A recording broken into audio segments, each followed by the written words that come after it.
première cause de panne possible, vous avez mis la clé de contact sur ON, mais aucune lumière ne s'allume au niveau de l'écran de contrôle placé à gauche du guidon.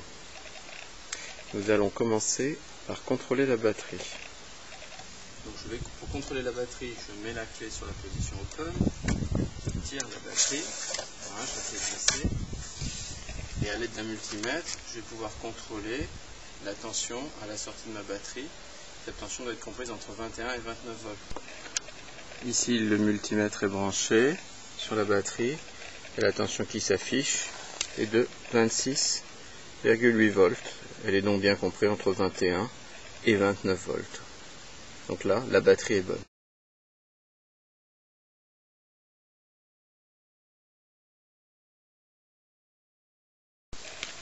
Voilà, donc pour accéder au boîtier de connexion, on a 4 vis qu'on va dévisser avec une petite clé Allen.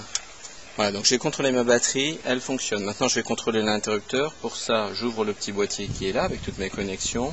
Je débranche mon petit câble noir et mon petit câble rouge. Et je vais mettre mon multimètre en place au niveau du câble noir et du câble rouge. Ensuite, je mets en route l'assistance électrique et je dois retrouver en principe la même tension que celle qu'affichait ma batterie. C'est-à-dire dans le cas présent 26,7.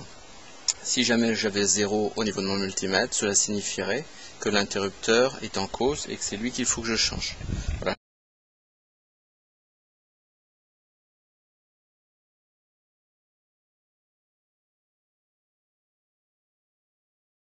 L'étape suivante, ça va être de vérifier que le contrôleur électronique qui est placé sous la batterie fonctionne bien. Donc pour ça, on va débrancher tous les câbles qui vont du contrôleur aux différents composants et on va brancher un nouveau contrôleur pour vérifier si le problème vient du contrôleur. Voilà, donc à présent, j'ai branché un nouveau contrôleur à la place de l'ancien que j'ai laissé en place sous le bloc batterie. Donc je vais pouvoir retester mon système avec ce nouveau contrôleur pour voir si c'est lui qui est la cause de ma panne. Si c'est le cas, je démonterai le contrôleur qui est placé sous la batterie pour le remplacer par ce nouveau contrôleur. Je mets en route l'assistance électrique, j'appuie sur l'arrière de mon vélo, je fais tourner.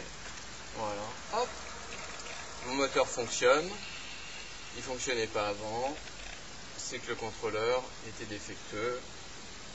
Donc maintenant j'ai plus qu'à retirer le bloc batterie, dévisser avec une petite vis la cale qui retient le contrôleur, débrancher tous les fils que je viens de brancher là,